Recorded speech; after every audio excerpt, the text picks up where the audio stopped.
NCERT class 8 का सवाल पार्वस्य चित्र में कर एनसीईआरटी का सवाल है ठीक ना। पार्वस्य चित्र 13.7 में वो वृत्त का केंद्र है, वो जो है वृत्त का केंद्र है। हालांकि वृत्त बस बनाया है अभी हम, इसको फिगर बनाना है ठीक ना। तो वृत्त का केंद्र है, वो कह रहा है कि वो वृत्त का केंद्र है। फिगर भी दिया है हम लोगों का।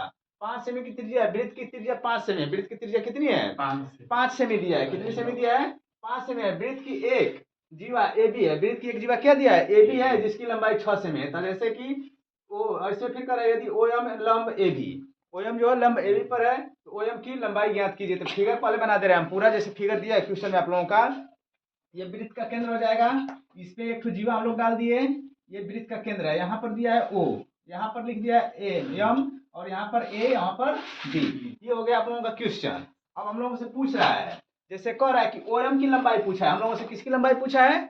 ओ एम की। किसकी? ओ एम की। तो यहाँ पर लिखेंगे ओ एम बराबर क्वेश्चन मार्क। ओ एम बराबर क्वेश्चन मार्क दिया है।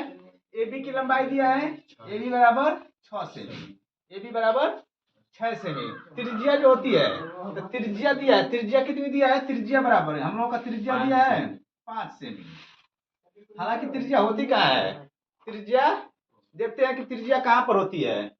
तो त्रिज्या हम लोगों का कहीं से, वृत्त का केंद्र से कहीं एक जगह ले जाकर मिला देंगे, त्रिज्या हो जाएगी। तो वृत्त का केंद्र से कहीं लाइन नहीं गई है, तो हम लोग ए को ओ से मिलाएंगे। ए को ओ से क्या करते हैं?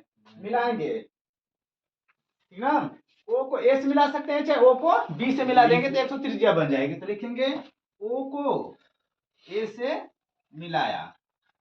ये हल हो गया है, मिला। यहाँ पर सोल्यूशन डालते हैं, हल डाल लेंगे, ठीक है। क्या सोल्यूशन? ओ को ए से मिला दिए, हम लोगों की त्रिज्या हो गई। क्या हो गई? त्रिज्या। तो ओ ए बराबर, ओ ए जब त्रिज्या हो जाएगी मिलाने के बाद, तो ओ ए बराबर हम लोगों का 5 सेमी। ओ ए बराबर हम लोगों से पूछा है ए बी की लंबाई दिया है, ओ एम लंब है। ओ एम जब लंब डालता है वृत्त के केंद्र से, जब जीवा पर लंब डाला जाता है, तो जीवा को दो भागों में क्या करती है? त्रिज्या ओ लंब बांट देती है, तो दो भागों में बांटेगी। तो लिखेंगे ए बी लंब ओ एम, इसलिए ठीक है। इसलिए हिंदी में भी लिख सकते हैं, रुको जी। इसलिए क्या होगा? ए बी बराबर एम बराबर एम जो होगा ए बी का आधा होगा, तो ए बी बटा में 2।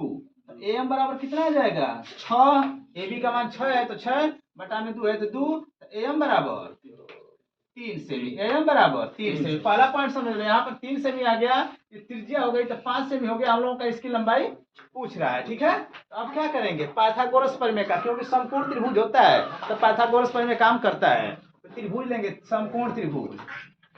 समकोण त्रिभुज ए ओ एम में, ए ओ एम में समकोण त्रिभुज का मतलब होता है कि 90 अंश का एक तो कोण बनना ही बनना चाहिए।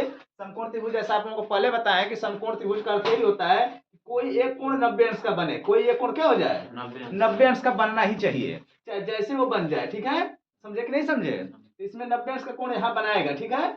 लंब का मतलब होता है सीधी लाइन जाएगी तो 90 अंश का कोण बनेगा ही बनेगा। पहले से ही कह रहा है कि ओ एम जो है लंब है ए बी पर, तो समकोण त्रिभुज हो जाएगा। तो समकोण त्रिभुज जब काम करता है तो पाइथागोरस प्रमेय लगाते हैं। तो कर्ण का स्क्वायर, पाइथागोरस प्रमेय में जो तिरछा लाइन होती है कर्ण होती है, जो ऊपर जाती है लंब होती है, जो नीचे होती है वो आधार। तो ओ ए का स्क्वायर बराबर कर्ण का स्क्वायर, फार्मूला रुक जाओ लिख देते हैं हिंदी में ही। कर्ण का स्क्वायर बराबर लंब का स्क्वायर प्लस आधार का स्क्वायर। तो लंब वो होता है जो खड़ी लाइन होती है, आधार ये होता है जो नीचे पट जिसपे कोई चीज खड़ा होता है। आधार मतलब जैसे घर का देखते हैं ना, नींव होती है, नींव डालते हैं ना, उसी तरह ये भी आधार होता है। आधार पर ही घर खड़ा होता है, इसी तरह ये भी है। कर्ण जो होती है तिरछा लाइन, तो ओ ए का स्क्वायर बराबर लंब का स्क्वायर यानी ओ एम का स्क्वायर प्लस ए एम का स्क्वायर, आधार ये हो जाएगा। ओ ए का मान हम लोग को पहले से ही पता है, निकाले हैं। ओ ए का मान त्रिज्या 5 सेमी, तो 5 का स्क्वायर हो जाएगा प्लस ओ एम का मान, ओ एम हम लोग निकाले हैं, पूछा है। ओ एम का हम लोगों से क्या किया है? पूछ रखा है, इसका निकालेंगे नहीं। ए एम का हम लोग निकाल कर दिखाए 3 सेमी, तो 3 का स्क्वायर, 5 का गुणा 2 बार करेंगे 25। ओ एम का स्क्वायर हो जाएगा 3 का 2 का स्क्वायर, 3 का स्क्वायर करेंगे 3 3 के 9। समझे कि नहीं समझे? फिर ये प्लस में है, इधर आएगा तो माइनस माइनस में, बराबर ओएम का स्क्वायर। 25 में से 9 घटेगा 16 बराबर ओएम का स्क्वायर। इसको हम लोग ऐसे भी लिख सकते हैं, ओएम का स्क्वायर बराबर 16। बिल्कुल खोल दे रहे हैं सवाल, ठीक ना। अब क्या करेंगे, जब 16 हो जाएगा तो स्क्वायर में जहां से इसका स्क्वायर हटाएंगे तो रूट में चला जाता है। किसमें चला जाता है, रूट में, यानी कि करणी में। जब करणी में जाता है, यहाँ कुछ नहीं रहता है तो क्या रहता है, 2। कुछ नहीं रहेगा तो 2। 2 के अलावा 3, 4, 5, 18, 20 जो भी रहेगा यहाँ पर लिखता है। अगर यहाँ 2 है तो 2 का जोड़ा लगता है तो एगो बाहर निकलता है। तो 16 का गुणनखंड करेंगे, 2 2 दूना के 4 दूना के 8 दूना के 16। तो अभी बताएं कुछ नहीं रहता है तो 2, तो 2 का संति क्या को निकलेगा, 1 थो। तो 2 का संति 1, फिर मल्टीप्लाई का चिन्ह 2 का साथ में 1। तो ओएम यहाँ रहेगा ही रहेगा। तो ओएम कितना हो जाएगा, ओएम बराबर 4 सेमी। ये है आप लोगों का आंसर। यानी कि अगर वृत्त का केंद्र में दिया हो, वृत्त का त्रिज्या भी नहीं दिया हो, और अगर उसमें से निकालना होगा तो यही फार्मूला का यूज करते हैं पाइथागोरस प्रमेय पर समकोण त्रिभुज के अनुसार।